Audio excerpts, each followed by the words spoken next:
this is Brian Rowe with Mythic MTG Tech number 202. Here today I am reviewing the GameFindr app.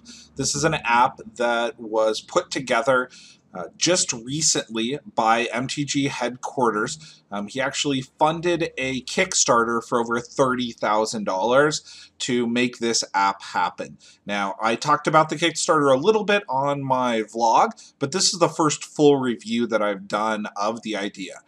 On the idea side, I really like this idea. I like the ability for people to be able to opt into an application that lets them know who else around is interested in playing particular games. Going to a game store and looking at the looking for group walls or going through forum posts is incredibly antiquated. And this takes that process and it moves it into the 21st century. Now, I think he's got a little bit of an interesting choice in names here. I would have chosen a little bit of a different name, but it's got a good sense of humor. I am glad that it's cross-platform. It's currently available on Google Play and on the iOS store, which is more than I can say for the Magic the Gathering Online. Hint, hint, Magic, come on, get over there on Android, and on Apple for that matter. It also has some useful introductory features in it.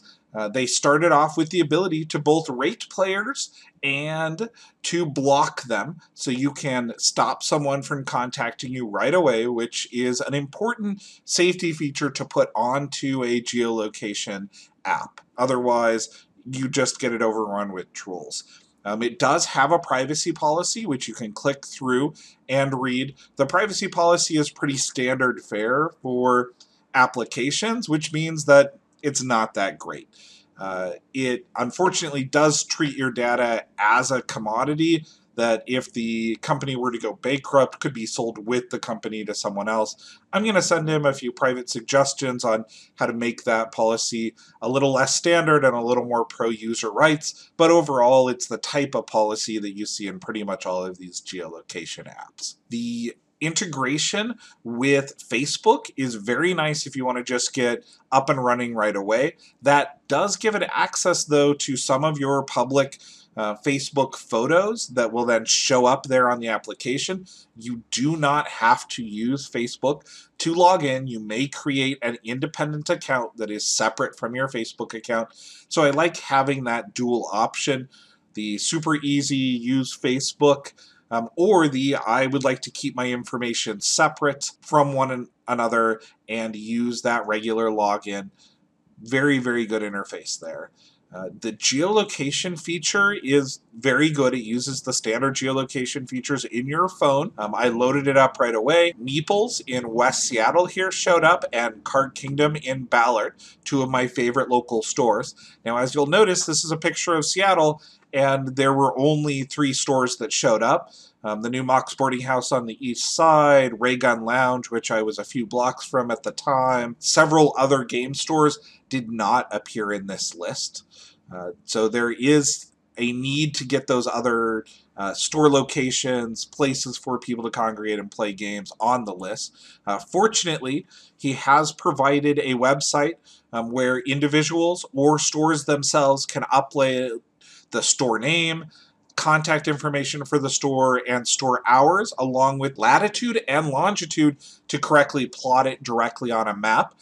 As more stores get added, I think this will become a go-to way for individuals to find gaming stores and their hours when you're traveling. The same way that when I travel, I pull up Yelp to make suggestions for restaurants. If I'm in Austin, I can quickly see what game stores are around and then go to those. I think this is a really good idea. It was designed by MTG headquarters, who is all about Magic, but it is not Magic exclusive. It has some Magic features to start with, but it also does support other games. There's an area where you can list other games, and if the games have been entered, then those games will allow you to match with other players of those games.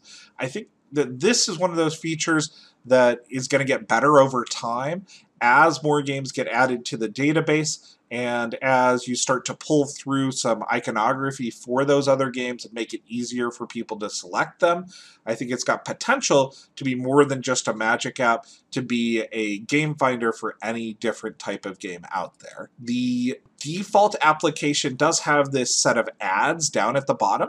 There is the option to spend a few dollars, I think it's $4 one time, to get rid of those ads for a premium version.